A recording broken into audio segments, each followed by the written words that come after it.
Hi, are you stressed of too much of work on your plate and wish there's somebody to share your workload? At the same time, you also think, no, let me do it by myself rather than following up and doing all these corrections and changes. I would say this mindset of yours is holding you from doing your job in a much better way and also holding you from your career growth. Hi, I'm Rekha and I'm the Chief Trainer of Kalpatharu Consulting. Delegation is not just about assigning work.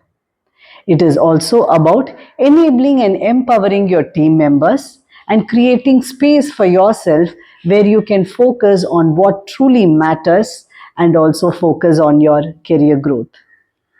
So let me share four main reasons that is holding you from delegating your work.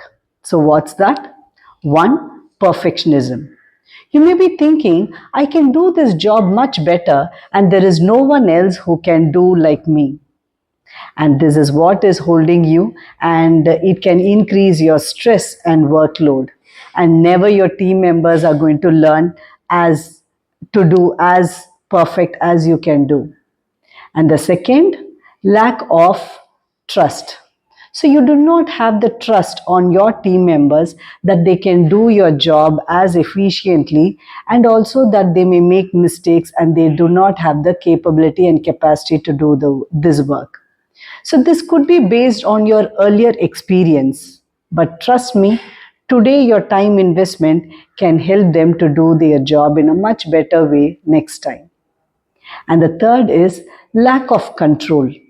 So you may feel that assigning the work, you do not have control over the work, on the status of the work, and also you may lose your authority. But if you're going to groom your team members, you can grow up the ladder to the next level. So the fourth reason is you do not have or do not want to spend too much of time to explain to your team members on how to do this work because it is going to pull away your precious time. But trust me, if you do not spend time now, you may not be able to focus or you may not have time to focus on other priorities. So these are the four reasons which is holding you back. One, perfectionism. Two, lack of trust. Three, lack of control or fear of losing control.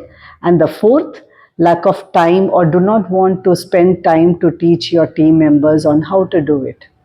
So now there are disadvantages of not delegating. So what is that? See, because of not delegating, you would be stressed of too much of work on your plate and you become the bottleneck to do this work in a much efficient way and it may also delay the work.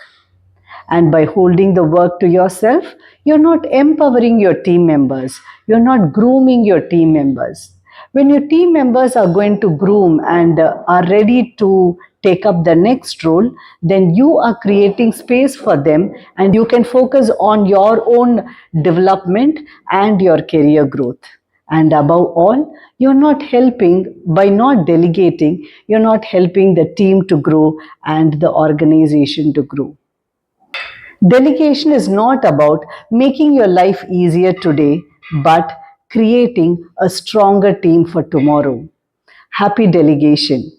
In the next video, we are going to learn few more details about delegation. If you like this video, click on like button and subscribe to our channel for more learnings on management, self-development and project management. See you in the next video. Thank you for your time.